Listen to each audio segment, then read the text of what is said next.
Hello everyone, welcome to another Faith Check. Last time we talked about God and who He is, and this time we would like to talk a little bit about the lies that people believe about Him. I feel very passionate about this topic because our thoughts affect our brain, and from there the emotional and physical well-being and also the quality of life that we have. It affects everything we do, how we feel about everything around us and so on. I'll never forget a movie it was a segment of a movie that I remember. I don't even remember the title of that movie, but it was a woman who felt that her husband doesn't care about her, doesn't love her, and she was dealing with these negative thoughts and that he is cheating on her, and there was nothing he could do to convince her otherwise. And at the end, it was so bad that she even killed herself at the end because of these negative thoughts she had. Our thoughts matter, and by believing a lie, we might be living a life totally disconnected from reality. So our topic for today is kind of dealing with who God is not. What do we believe about God that's not true? We're going to look at two lies. I have a friend, for example, who says that God must be totally disengaged from her life because he's not listening to her prayers, that her prayers are just reaching the ceiling and he's not doing for her what she wants him to do. Which is really the false belief that God is not engaged in our lives. Yeah. It could be driven, by just the understanding that God created everything and just left it alone, or that I'm just not important enough to God, which leads really to me having a much lesser view of who I am. I'm not good enough, or I'm not big enough or important enough for God to really pay attention from all the other things that He has to do in the universe. But what do you do with that when it's a real feeling? I mean, you don't feel Him, you ask for something and He's not doing it for you. Sure, and what's more important is that a lot of times when we believe that lie, it's not that we don't believe in God, we just don't see Him real, we don't feel Him real in our lives. Well, what's interesting about that is that when we look at the Bible, the biblical record of who God is, like we talked last time, God is a God who is interested to be engaged in the life of His creation. From Genesis, the very story of how He creates the heaven and the earth, God sees that everything He made was very good. And so He's done with creation. Life is created, planet is created, animals, everything is there. But then, what He does in the very next sentence, by the seventh day, God had finished the work He had been doing. So on the seventh day, He rested from all His work. Then God blessed the seventh day, made it holy, because on it He rested from all the work of creating that He had done. When you look at the Hebrew language here, the word rested means He sat down and enjoyed it. It wasn't like I'm going to sleep because I'm tired, but it's like more of a recreational rest. I'm enjoying what I'm doing, just like sitting down watching a football game. So from the very beginning, the first story of creation, we see a God who creates everything and then He doesn't disappear. He says, well, let me stay here, let me enjoy my creation. And what we learn in the very next chapter is that God was actually interacting with Adam and Eve. So in the next moment, Adam and Eve do exactly the opposite of what God had told them to do. And they go against His will, sin comes in, and we can go into the details another time. Adam and Eve go and hide because they're afraid of God now. And God comes, and rather than getting mad, He's looking for them. In fact, He uses these words, "Where are you?" is what chapter 3 says. So again, God is interested to find them. And then as we continue reading chapter 3, of course, God is not happy about what happens. He's proactive. He's like, even if the person is hiding or not staying away from Him, He's like, where are you? He's seeking for us. Exactly. And in the next part of the story there, God actually shares with Adam and Eve that He already has a plan of how He can bring them back from sin and its results, that He wants to continue that relationship even though it's in a new context. From the state of elimination that we found ourselves from God. Right. Because every time we step away from God's instructions, this messes up the plan of good, There's and we experience exactly. And that separation brings also suffering and evil. So again, the idea is the Bible. Every part of the Bible we look at, it presents a God who pursues us. In the Old Testament, He pursues the nation, His people, which was the nation of Israel, and He says, "Hey, come back to me." When they started worshiping other gods, He says, "No, I want you back. I want you to come back to me." And probably the culmination of all that story is the season we're in right now, Christmas, where God sends Jesus. Merry Why? Christmas. Merry Christmas, yeah. But God says Jesus, why? To provide a way out from sin, evil, suffering, and death into a new life and eternity. So the picture that we might live with, that God is this distant God, He's not interested in my life, is actually a lie. Because God, from everything we know, and from a lot of us who have had experience with Him, God is involved. He does things for us. Okay, He does things because I see, yeah, He sends Jesus, He does things for this world, in the human history, but I don't feel Him in my personal life. Like, let's say if I pray about something and it's not happening, what do I do with this? And again, we all go through moments like that. And I was going to share the same thing. The challenge is when I really feel that God is not there. I don't see Him. I pray, He doesn't answer. So the way I've kind of worked through that in my life, the way I've experienced that is there are two types of moments that I remember going through. One of them is, and I'm going to share something from my childhood. I prayed, God, I love racing, so I want a go-kart, okay? Well, until today, I don't have a go-kart. My son does. We finally bought one for him, but I never got one.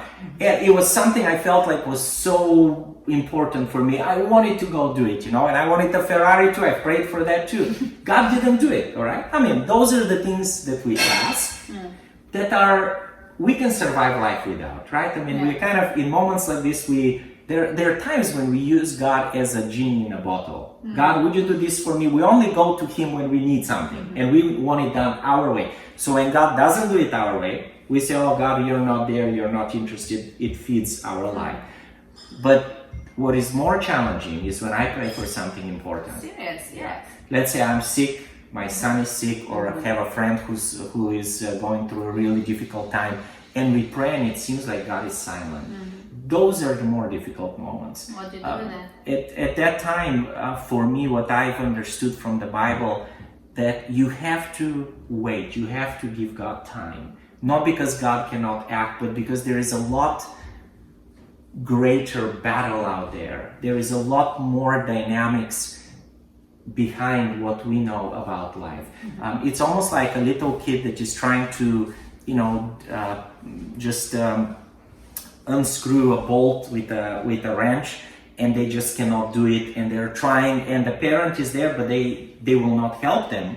Little does the kid know that if they unscrew that bolt, the car will fall apart if we live with it. So there is a reason why we don't help. So there is a bigger picture. It's not like God is too busy for you, but there are stuff that we just don't understand. And hopefully, though, we have enough things in life to hold on. And I believe that everybody should have something that God has left in their lives as a proof of His presence, of His care. So maybe if we focus on those and leave the rest of the things that we don't understand in faith, because we cannot know all of the dynamics and the bigger picture that is going on. What's interesting is a lot of times in my life when I've waited, when I've said, I don't know why this is happening, I don't know why God is answering, and I wait, a lot of times I see Him making things turn for the best. The Bible says everything turns good for those who believe and trust in God. But then there are times when even then God doesn't do certain things. And the only way I have been able to understand and feel comfortable with that is by reading the Bible and learning more about who God is.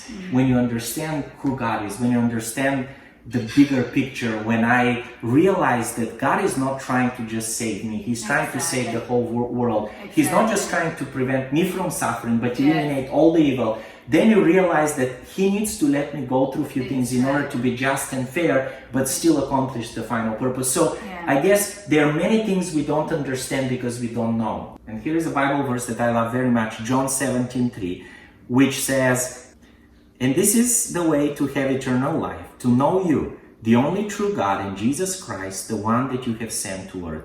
So what the words of Jesus here say is that when I get to know God, I start realizing that I shouldn't be questioning Him because He doesn't ask or because I don't understand what's going on. Because when I know Him, I can be comfortable that ultimately He will bring the answers that I want. And what are the real things we long for? Happy life, health, security, peace. exactly, Yeah, no death, love. love, relationships. Yeah. God says all that is going to come, and it's going to be as perfect as I created it to be before sin. And actually, people experience those things even here on earth, and God has promised us to have this peace and joy and love. These are the stuff that He promises to have, even despite being in the turmoils of this life. Mm-hmm. And the people of faith are people who have actually those things. And it's not that God has answered all their prayers of all the things they want in this life, but they have still experienced His presence, and they can trust Him where they're at, Exactly. no matter what they're going through. But here is the next challenge, which brings us to the next slide we want to look at today. We all want to experience good and great life, but we face evil every day.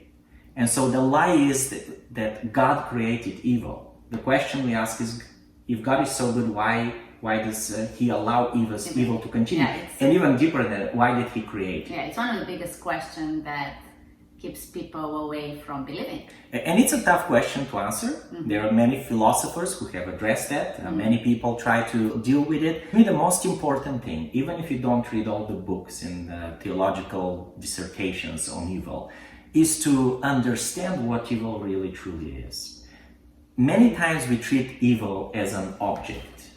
It is a creation. It is a being that is out there. In fact, in the last time we said that in the ancient times they believed that there was an evil God, right? Well, what evil, according to the Bible, is, it's a motive or a result of a decision to do something. So evil is not a separate substance or an object. Evil is a result of an action that we take that's driven by a motive that can also be evil. Does it have to be a selfish motive, like that evil is self-centeredness? Well, it is most of the time, but unfortunately, with all the effects of evil, sometimes we do things without the bad motive, and they still result in evil, right? Just because we are careless. We don't do it intentionally, but evil is present no matter what. But again, the point is that evil is not, I'm not evil. A bad person, someone who does crazy things, they're not evil. The things they do are evil. So for God, when we say, well, why did God create evil? It means, why did God create anybody with a free will? Because the free will is what allows us to make a choice to be good, do things the way God wants us to do them, which guarantees happiness, or do things the opposite way, do things contrary to God or outside of God's realm and instructions, which results, He says, in evil. Every time we start doing things our way rather than God's way, most likely we'll end up hurting ourselves or somebody else. The other really big... And what is God's way and our way? Like, is it like God's way is like His kingdom is based on love and centeredness on others, and our way or the evil way is when we live a life of centering to self, yes. When we look at the Bible, that's a very good question. I don't know how you feel about it. To me, it's, when I look at the Bible, there are universal laws, just like there are laws in nature, like the law of gravity that keeps us here on this earth, instead of us floating around. The law of gravity, again, that keeps all the planets in orbit around each other. It's designed to protect. I might not like it, but it's there. Same thing with the law of love. God created things to be good. And we all know, by the way, what good and evil is. We feel it. We don't have to read books to learn what evil is. So which means that God created these laws that we even feel within us, right? And to me, that law of love and goodness, all the good things, it's God's way that He has presented. The moment we deviate from that, driven by selfishness or wanting to do things my own way, as the Bible describes sin appearing, Satan and then Adam and Eve wanting to do things their own way, not, why would God tell me what is good? I'm going to try something else. God says, don't try it because it's not going to lead you to anything good. But going away from that universal law of love and what is good is sin and suffering and evil. So it's saying that evil is not something that He creates, it's the free will of a person. Exactly. And why did God create the free will? Again, without getting into too much debate on that, there is no true, because God is a God of relationship, as we said in the first part, He wants to be in a relationship with us. He doesn't want to be in a relationship where people are forced to be with Him. He wanted His beings, His whole creation, not just humanity, by the way. The Bible says that the angels have a free will. And that's how evil appeared, as we might talk in the future. But God created that free will because He wants to be sure that if we are in a relationship with Him, it is because we like who He is, because we want to be with Him, not because we are forced to like robots. Yeah. So when we get to the second part of that question, why did God create evil? God didn't create evil. But it leads us to the other question, why is God tolerating evil? Why doesn't He eliminate it? Well, if we consider what evil is, it's an action or a motive. For God to eliminate evil, He needs to eliminate all of us, right? So his goal in the Bible is not to eliminate all of us. It is to save as many as possible, is what the Apostle Paul says. So God is saying, I'm going to try and limit evil as much as I can. I'm not going to let it really take over, because if it takes over, it will destroy everything. But I am going to try and work with the creation that chooses to do evil to help them understand how to live better, to take them out and also bring them into a relationship with me and make them desire to be with me in a new world that I'm going to create without the evil there. Because by then the creation would know what evil is, they would not want to venture into it. So because evil is not an entity out there, but it is a result of what I choose to do as an action or somebody else chooses to do as an action, God is on a mission. And His mission is to help me learn how to make better choices. Why is this important to me? We have been living with evil present for so long, our judgment of what evil is has gotten warped. So I don't even know sometimes what evil is. It's almost like we're these babies in God's hand. When a baby is little, they are dependent on us. They don't know what to eat, they don't know what to... So we are feeding them, otherwise they will die. So God, there are times in life when we're absolutely ignorant, and God is saying, hey, let me just let you know what you're dealing with. But then as we grow up... And that's why the law that He gave is not there to save us, and by keeping it we're going to be saved, but it's there to show us really what is sin. Like, hey, don't lie to each other, guys. Don't steal from each other. The Bible says it's like a mirror, right? We see ourselves, we see why what we are doing is bad, to make us aware, like babies. It's kind of sad that we wouldn't know that that's bad, but that's the reality. But then we move to another stage, like as we grow up, you have like let's say a young child. They can feed themselves, they're not going to starve, they can get to the refrigerator, but they don't know what to eat. They'll eat anything that's food, even though not everything is good for them. I remember when I was young and little, I still actually will probably say that is true, but I would eat chocolate all the time. I can die because I don't know what to feed myself. But to me, it's food, it tastes good, let me do it from my perspective. But that tastes good is actually the very poison that can develop cancer in me and all that. So what do my parents do? What do we do as parents? Please, no, you gotta eat all the things. By the way, we don't feed our kids only carrots either, or like only broccoli, because then they wouldn't get other stuff in their diet. So we try to teach them a balanced diet. That's what God does. He says, listen, I know that you know what some things that are good are, but there are other things that you're not aware of. And so He is interactive, trying to help us grow. But there is a point where we become adults. I mean, our daughter now is in college. She's not under our guidance anymore. She can do whatever she wants. We might not like it. We can tell her, hey, please, be more careful about what you do. And we're very glad that she's very health conscious. But she can make choices to hurt her. It's out of our control. There is a point where God says, I can teach you, I can work with you, but you now will have to make the decision. And this is why we still see out of evil out there, and God is not eliminating it. He's trying to give us a chance to just absorb as much of His teachings as possible. And here is probably the last part I want to share on this for me is there are times when I might feel, well, why is this evil? I like it too much, okay? You like it? Why is this evil? Yeah, there are some things that you like doing, and you're like, well, why is this evil? All right. Why is it bad? Why is it bad, right? Okay, or I guess bad and evil. But the challenge is this, that I'm not the creator. God is the one who made us. So He designed it that way. Okay, I might not like it, but my action, as much as I like it, ends up hurting someone, and he says that's contrary to what I'm envisioning my creation to be. So when I become a creator, I can say what's good and bad. But until then, which is really impossible, I mean, for me to become okay. When I become the creator, I can make different choices, but the reality is I cannot create life. So God says, since you are not the creator, you have to abide by what I have designed as laws and so on. And I guess for me, again, just to illustrate it, to me, it's like my car. I wish my car would run with water. In fact, I wish it wouldn't use oil. I wouldn't have to change the oil, but it doesn't, because the engineer knew that when the parts are moving, if there is no oil there, they will jam and the engine will stop. I might not like it, but I can't create it. If I could create an engine that works on water and without oil, all power to me, but I cannot. So guess what I have to do? I have to, if I want to be moving, have the ability to move and use my car to get from place to place with ease, I have to respect the designer. So how does this relate to evil? God created the universe with certain laws. When we break them, there are consequences. So how do we break the laws? He created us with free will. We can choose to break the laws and cause suffering to ourselves. We can choose to break the law and cause suffering on somebody else.